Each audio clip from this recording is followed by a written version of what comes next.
mal avoir la foi, mais ce bébé est en train de mourir.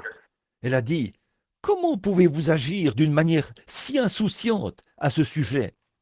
Eh bien, a-t-elle dit, vous avez mal compris le médecin. Elle a dit, le médecin a dit que le bébé se mourait. Il est inconscient depuis plus d'une journée maintenant. Elle a dit, vous avez mal compris le médecin. Le vieux patriarche a dit, non, je n'ai pas mal compris le médecin. Il a dit, j'ai entendu ce qu'il a dit. Il a dit, le bébé est en train de mourir. Elle a dit, eh bien, mais voyez-vous, quand ce cardiogramme montre que le cœur est dans cet état-là, a-t-elle dit, on n'a jamais vu dans toute l'histoire que le cœur se remette.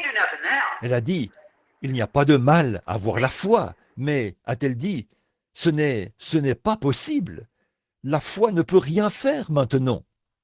Voyez, le vieil homme, le doigt bien droit, a regardé l'infirmière et a dit, Madame, vous regardez à ce tableau.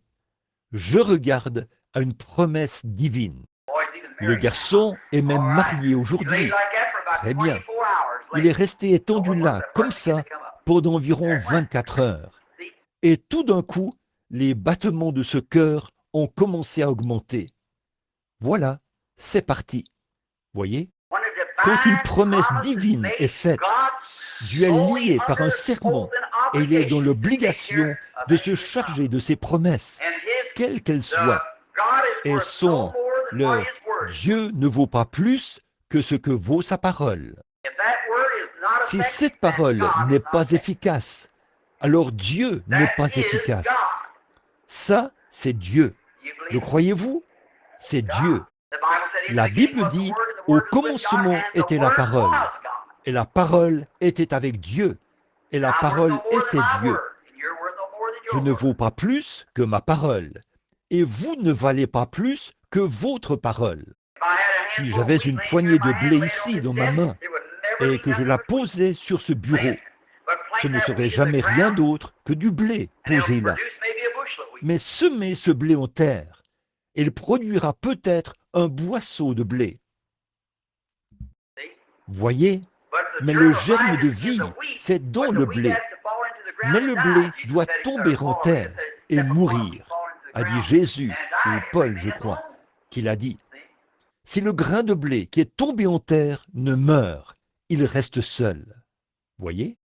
Et ceci, c'est Dieu, sa parole. Et quand cette parole s'ancre profondément dans le cœur, oh, si seulement je pouvais vous faire voir ça, que cette parole s'ancrera là, elle produira exactement ce qu'elle a dit. Cela fera exactement, c'est Dieu, il le faut. Mais si vous dites simplement, eh bien, je sais que la parole est là, oui, c'est vrai. On vous impose simplement les mains, oui, elle restera dormante. C'est vrai, elle ne produira rien, parce que, oh, je lis la Bible. Mais quand vous pourrez ancrer cela et dire, oui Seigneur, c'est pour moi, là, il se passera quelque chose. Il le faut. D'ici à ce que ça arrive, ce n'est qu'une parole écrite. C'est vrai.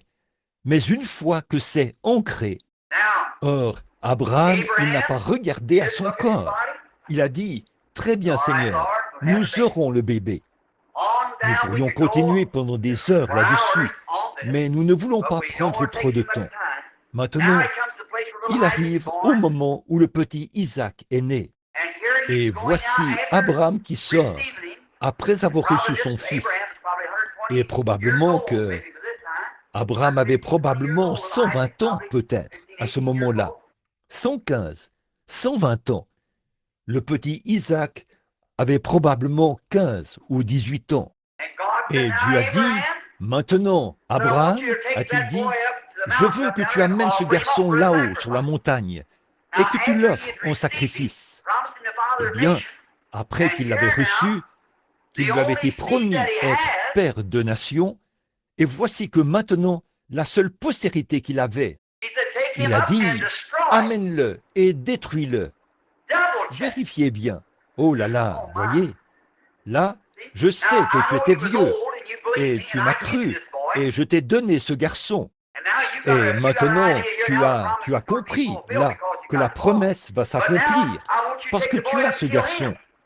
Mais maintenant, je veux que tu prennes ce garçon et que tu le tues. Eh bien, là, qu'en est-il si Abraham avait dit, « Alors, Seigneur, écoute, je veux te demander quelque chose. Moi, ici, qui ai environ 120 ans, et j'ai reçu ce garçon. Et la pauvre Sarah a de la peine à se déplacer, tellement elle est vieille. Et elle est toute ridée et presque à la fin de sa vie. Et me voici, un vieil homme. Je dois m'appuyer sur un bâton, et je marche comme ceci. » Il arrivait à peine à marcher, peut-être. Et je suis si vieux, et ce garçon est un jeune homme, ici.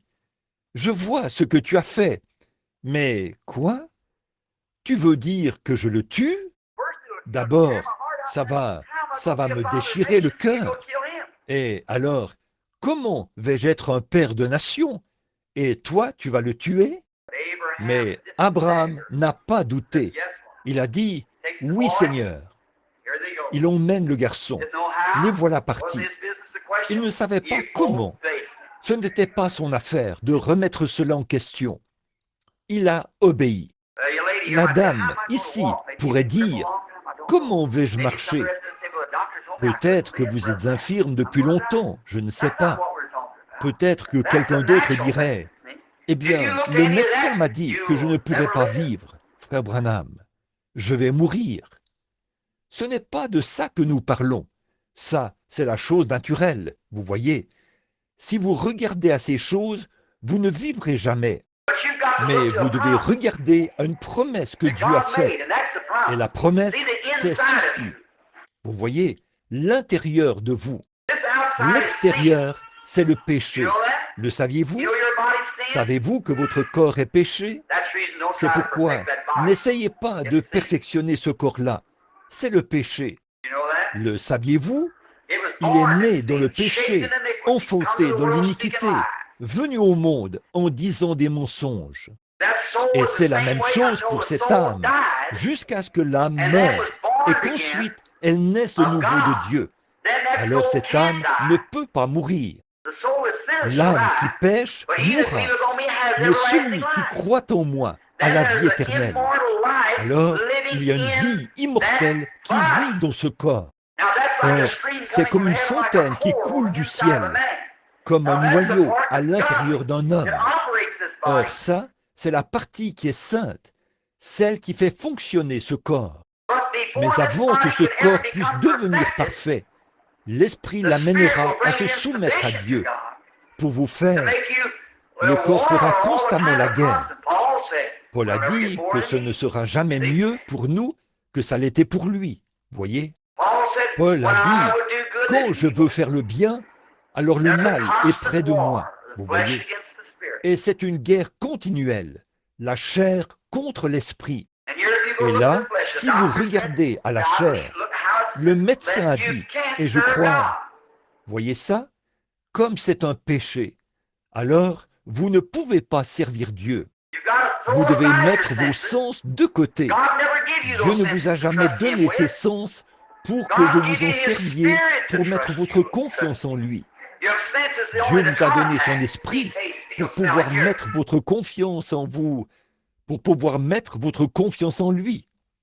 Vos sens ne servent qu'à établir un contact. La vue, le goût, le toucher, l'odorat et l'ouïe.